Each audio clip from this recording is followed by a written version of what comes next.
Everyone, then आपकी ये physics की 5th नंबर की प्रैक्टिस सेट होने वाली है। तो चलिए हम स्टार्ट करते हैं। देन फर्स्ट नंबर का आपका क्वेश्चन है कि निर्वात में विद्युतशीलता यानी आप साइलेंट नोट का SI मात्रक क्या होता है। तो newton metre square coulomb square आपका निर्वात की विद्युतशीलता एप्सिलॉन नोट का SI मात्रक होता है। देन आपका सेकंड नंबर का क्वेश्चन है, यदि किसी कुंडली में 0.4 सेकंड में धारा का मान 4 एम्पियर से बदलकर 8 एम्पियर होने पर विद्युत वाहक बल का मान 4 वोल्ट हो तो कुंडली का स्वप्रेरण गुणांक आपका क्या होगा। तो ये हम उस फॉर्मूले से निकालेंगे। यानी स्वप्रेरण का पहले यूनिट क्या होता है, तो हेनरी होता है। यानी यहाँ पे हम L इक्वल टू क्या लगाएंगे, फॉर्मूला माइनस का E और डेल आई अपॉन यहाँ पे क्या आ जाएगा, डेल टी आ जाएगा। तो यहाँ पे इसको हम चेंज करके आगे हम इसका सॉल्यूशन आइए देखते हैं इजीली। तो इसका सॉल्यूशन कुछ इस प्रकार से है। यानी यहाँ पे लिखा हुआ है कि स्वप्रेरण गुणांक इक्वल टू क्या होता है, L इक्वल टू क्या हो जाएगा, माइनस का E अपॉन का del I upon del t. तो ये डेल टी ऊपर चला जाएगा। ई का वैल्यू 4 वोल्ट दिया हुआ है, डेल टी की वैल्यू 0.4 सेकंड दिया गया है और आई एम्पियर यानी बदल रही है, 4 से 8 हो रही है। तो 8 - 4 कर लेंगे। देन यहाँ पे आपका जो निकल के आएगा फॉर्मूला क्या आ जाएगा, 0.4 हेनरी निकल के आ जाएगा। देन हम बढ़ते हैं सेकंड नंबर के क्वेश्चन पे। वो थर्ड नंबर के क्वेश्चन पे, दिए गए परिपथ में संतुलन बिंदु सी ब्रैकेट में प्लस माइनस का 5 सेंटीमीटर के अंदर जो दिया गया है पर पाने के लिए ई का विभवांतर का मान होना चाहिए। वो कितना होना चाहिए, तो 1.2 वोल्ट से 1.4 वोल्ट होना चाहिए। देन आगे हम फोर्थ नंबर का क्वेश्चन पढ़ते हैं कि लकड़ी के खोखले घनाकार टुकड़े की बाहरी बीमा 2a व दीवारों की मोटाई a/2 है। इससे द्रव में आधा डूब कर तैरना है। यदि लकड़ी का घनत्व d1 एवं द्रव का घनत्व d2 है तो d1 रेशियो d2 का सही उत्तर क्या होगा। तो यहाँ पे हो जाएगा 4:7 हो जाएगा। देन आइए हम इसका सोल्यूशन देखते हैं। आपका ऊपर वाला का जो सोल्यूशन है वो थोड़ा सा रॉन्ग लिखा हुआ है, इसमें वो समझ में नहीं आ रहा है। यहाँ पे फोर्थ नंबर का आपको क्वेश्चन है कि लकड़ी का आयतन इक्वल टू क्या है। तो लकड़ी का आयतन जो निकलेगा वो 2 यानी बड़े वाले में से छोटा वाला घटा देंगे तो 7a³ निकलेगा। क्या 7a³ निकल आएगा। 2 के क्यूब 8 हो जाएगा, 1 का 1 होगा तो 8 - 7a³ निकल आएगा। अब यहाँ पे जब 7a³ यानी प्लवन के लिए 7a³ इंटू पहले जो पदार्थ है उसका घनत्व हो जाएगा। तो पहले पदार्थ का घनत्व 7a³ into d1 equal to क्या हो जाएगा, हाफ ये जो दूसरा यानी पहला जो लकड़ी का आयतन जो पहला था उसमें 8a³ इंटू d2 हो जाएगा। देन यहाँ से d1 इक्वल टू 4 निकल आएगा, d2 इक्वल टू 7 निकल आएगा। तो इनका अनुपात जब हम निकालेंगे तो 4:7 आ जाएगा। देन आपकी यहाँ पे फिफ्थ नंबर का क्वेश्चन है कि 40 ग्राम एल्यूमिनियम की ऊष्मीय क्षमता यानी कितनी होगी। ऐसे इक्वल टू दिया हुआ है 0.4 कैलोरी प्रति ग्राम केल्विन। तो यहाँ पे इसकी जो हो जाएगी वो 33.6 जूल प्रति डिग्री सेल्सियस हो जाएगी। आइए हम इसका सॉल्यूशन देखते हैं फिफ्थ नंबर के क्वेश्चन का। तो एच इक्वल टू क्या होता है, ms यानी ऊष्मा जो होता है वो ms के इक्वल टू होती है। तो 40 इंटू 0.2 तो 8 कैलोरी आ जाएगा। यानी 8 और कैलोरी को जूल में प्रति डिग्री सेल्सियस में बदलेंगे तो 4.2 जूल प्रति डिग्री सेल्सियस में चेंज हो जाएगा। तो यहाँ पे 33.6 आपका राइट आंसर हो जाएगा। देन हम बढ़ते हैं 6 नंबर के क्वेश्चन पे आपका। तो 6 नंबर का क्वेश्चन कह रहा है कि 99 ओम प्रतिरोध के चल कुंडल धारा मापी में मुख्य धारा का 10% भेजने के लिए आवश्यक शंट है। तो आवश्यक शंट यानी प्रतिरोध कितना है, तो 11 ओम का होना चाहिए। आइए हम इसका सोल्यूशन देखते हैं। तो कुछ इस प्रकार से है, I dash equal to I और S अपॉन GS हो जाएगा। तो यहाँ पे I अपॉन 10 हो जाएगा equal to I S upon 99 plus का S। तो यहाँ पे S की वैल्यू जो निकल आएगी आपकी शंट का, तो 11 ओम शंट का जो प्रतिरोध है वो 11 ओम निकल के आ जाएगा। देन यहाँ पे 7वें नंबर का क्वेश्चन है कि 1/2 मोल हीलियम गैस एक बर्तन में STP पर है। आयतन को स्थिर रखते हुए गैस का दाब दोगुना करने के लिए आवश्यक उष्मा ऊर्जा कितनी होनी चाहिए। तो यहाँ पे हो जाएगा 409.5 जूल होनी चाहिए। देन यहाँ पे 7th नंबर का एक्सप्लेनेशन दिया गया है, आपका सॉल्यूशन दिया गया है कि P1 upon P2 equal to T1 upon T2। और इस टाइप का क्वेश्चन मैंने पहले ही लगा दिया है, आपके प्रैक्टिस सेट से मैंने करवा दिया था पहले ही। जिस दिन फिजिक्स की पहली क्लास चली थी उसमें यही पहला इस क्वेश्चन था, इसी से रिलेटेड था। तो यहाँ पे क्या कर देंगे, P अपॉन 2P हो जाएगा। फाइनल में चेंज हो गया, यहाँ पे 73 अपॉन का T2 हो जाएगा। देन यहाँ पे हम सॉल्व करने के बाद आपको क्या मिल जाएगा, 409.5 आपका। और इसका जो PDF है मैं टेलीग्राम चैनल पे वंदे भारत 2.0 पे प्रोवाइड करा दूंगा। उसके बाद हम बढ़ते हैं 8वें नंबर के क्वेश्चन पे। तो 8वें नंबर का क्वेश्चन करा है, एक ध्वनि स्रोत स्थिर श्रोता की ओर ध्वनि वेग के 1/10वें वेग से चल रहा है। ध्वनि की वास्तविक आवृत्ति व श्रोता को सुनाई पड़ने वाली आभासी आवृत्ति कितनी हो जाएगी, तो 9/10 हो जाएगी। कितनी हो जाएगी, तो 9/10। आइए हम 8वां सोल्यूशन देखते हैं। तो यहाँ पे आपको फिगर कुछ दिया हुआ है। अभी आगे बढ़ते हैं हम, या आपको देख लेना, स्क्रीनशॉट लेना, वरना आपका टाइम ज़्यादा लगेगा और आप बोर होने लगेंगे। तो यहाँ पे आपको क्या करना है, स्क्रीनशॉट ले लेना, इसको आराम से आप समझ लेना। यहाँ आगे नहीं है, बस यहाँ पे इतना ही है, इतने का आप स्क्रीनशॉट ले लो, उसे आप आगे समझ लेना। देन आप 9th नंबर का क्वेश्चन है। आगे बढ़ते हैं हम कि श्यानता गुणांक की बीमाएं क्या है। तो श्यानता गुणांक का हमें बीमा बताना है। अब आया आपका क्वेश्चन बढ़िया सा। यानी जो बीमा है, क्वेश्चन लगाते न्यूमेरिकल लगाते तो परेशान हो गए। तो इतना न्यूमेरिकल नहीं आने का, आप परेशान मत होना, इतना न्यूमेरिकल नहीं आएगा। ये प्रैक्टिस सेट है तो इसमें भरे पड़े हैं, दिए हुए हैं, बस कुछ भी लगा लो, कुछ भी नहीं बनने का। यानी जिसमें जो थ्योरी कॉन्सेप्ट दिया हुआ है वो आपको लगाना है, क्योंकि वहाँ से क्वेश्चन बनते हैं। न्यूमेरिकल तो आपका टाइम थोड़ी ना अर्ज कर, वो आपके प्रैक्टिस सेट में यहाँ पे दिया हुआ है।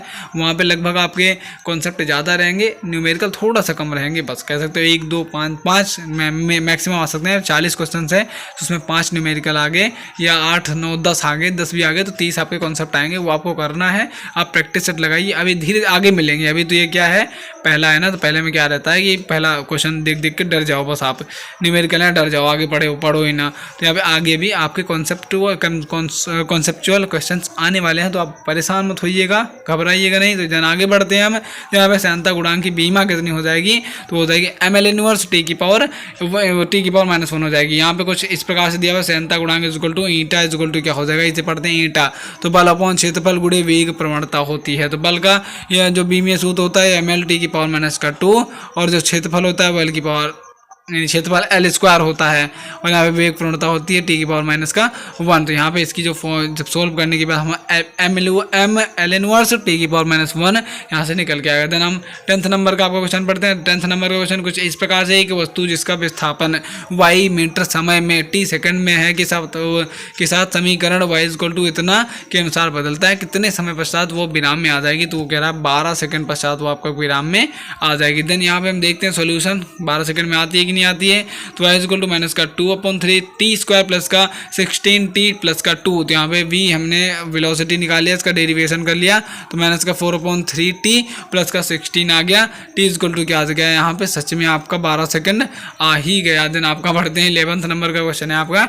एक कार 10 मीटर त्रिज्या के वृत्तीय क्षैतिज पथ पर 10 मीटर प्रति सेकंड की नियत चाल से चल रही है। कार की छत से 1 मीटर लंबाई की एक हल्की दृढ़ छड़ के द्वारा एक साहुल सूत्र लटकाया गया है। पथ से छड़ द्वारा बना कोण कितना होगा, तो 45 डिग्री होगा। कितना होगा, तो वो 45 डिग्री होगा। कैसे निकालेंगे, तो tan थीटा = v²/rg यहाँ पे हम रख देंगे वैल्यू। तो यहाँ पे थीटा = क्या निकालेगा, 45 डिग्री आपका निकल के आ जाएगा। देन यहाँ पे 12 नंबर का क्वेश्चन है कि किसी ताप युग्म की ठंडी संधि का ताप -15 डिग्री सेल्सियस है।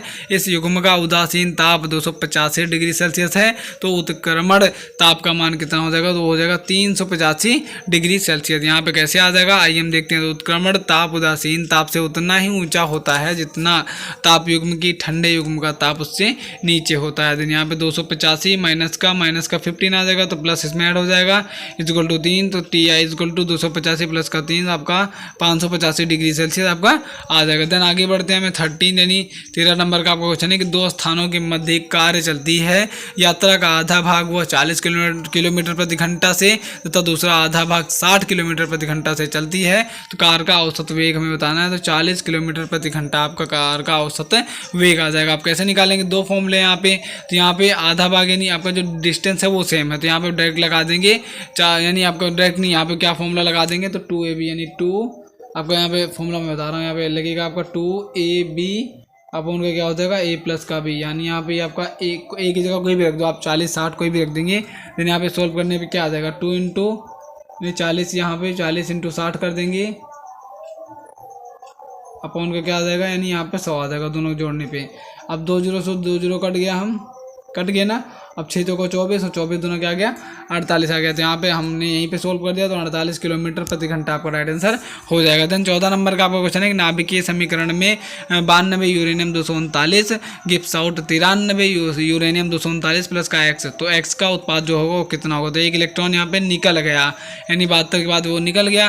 देन यहाँ पे हमें ये देखते हैं, तो यहाँ पे आपका जो इस तरीके से लगाया इन्होंने, हमने जो बताया आपका फॉर्मूला, वहाँ पे आपको 13 नंबर का वो वाला ये वाला याद रखना आपको। जब डिस्टेंस आपका सेम हो तो आपका ये फॉर्मूला लगेगा, और जब टाइम सेम हो तो a+b/2 हो जाएगा। देन यहाँ पे 40 यानी 14 नंबर का क्वेश्चन है कि आपका यहाँ पे जो एक बीटा पॉजिटिव आपका एक बीटा निगेटिव निकल जाएगा तो इलेक्ट्रॉन आपका वो निष्कासित करेगा। देन यहाँ पे 15 नंबर का क्वेश्चन है कि यदि 100 FM यानी 100 FM 215 का परमाणु बोर मॉडल का अनुकरण करता हो तथा 100 FM 215 की 5वीं कक्षा की त्रिज्या बोर की त्रिज्या की n गुनी हो तो n का वैल्यू कितनी हो जाएगी, तो 1/4 कितनी हो जाएगी, 1/4। यहाँ पे आगे बढ़ते हैं हम। 16 नंबर का आपका क्वेश्चन है कि संवेग ऊर्जा अपॉन बल का बीमीय समीकरण क्या होगा। संवेग ऊर्जा अपॉन बल, तो ऊर्जा का क्या सूत्र होता है, mL² T⁻² होता है अपॉन यहाँ पे क्या हो जाएगा बल का mL T⁻² हो जाएगा। तो यहाँ m से m कट गया यहाँ पे,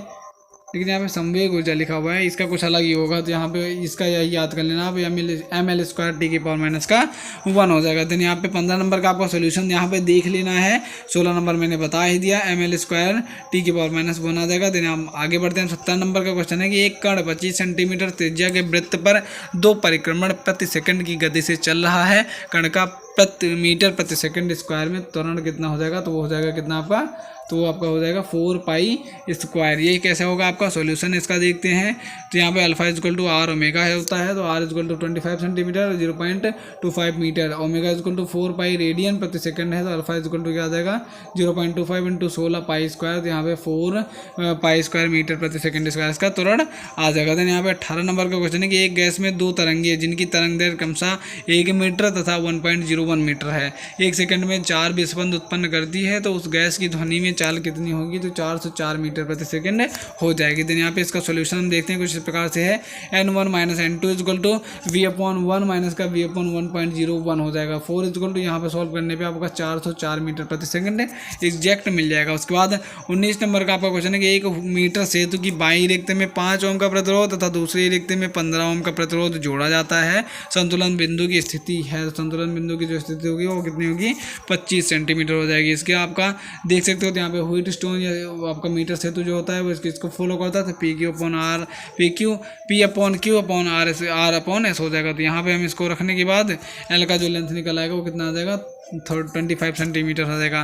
देन आपका वीडियो का इस प्रैक्टिस सेट का आपका लास्ट क्वेश्चन है 20 नंबर का क्वेश्चन है कि एक तापन कुंडली पर 100 वाट 220 वोल्ट अंकित है, इसे 2 हिस्सों में काटकर समांतर क्रम में एक ही स्रोत से जोड़ा गया है, 1 सेकंड में कितनी ऊर्जा प्रवाहित हो जाएगी, तो वो हो जाएगी 400 जूल। कितनी हो जाएगी, तो 400 जूल आर की ऊर्जा प्रवाहित हो जाएगी। कैसे यहाँ पे, तो R = v² W, यानी W क्या हो जाएगा, वाट हो जाएगा। तो यहाँ पे 220 × 220 अपॉन का 100 हो जाएगा, तो 484 ओम यहाँ पे निकला प्रतिरोध। अब यहाँ पे प्रतिरोध हम लगा देंगे तो यहाँ पे 242 यानी अलग अलग डिवाइड हो जाएगा वो इक्वल पार्ट में, तो R डैश की वैल्यू क्या आ जाएगी, 121 आ जाएगी।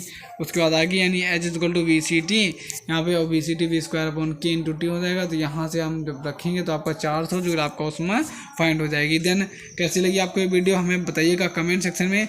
एंड वीडियो अगर आपको अच्छी लगी हो तो वीडियो को कीजिए लाइक शेयर एंड सब्सक्राइब, और इसका पार्ट 1 पार्ट 2 पार्ट 3 पार्ट 4 अगर आपने नहीं देखा है तो मैंने इसकी प्लेलिस्ट बनाई है, आप चैनल पे विजिट कीजिएगा, वहाँ पे प्लेलिस्ट का ऑप्शन आएगा, आइकन आएगा, उस पर क्लिक करेंगे तो वहाँ पे सारी प्लेलिस्ट मिल जाएंगी, केमिस्ट्री की, इंग्लिश की, GK GS की, मैथ की, फिजिक्स की। So thanks for watching this video and जय हिंद, वंदे मातरम।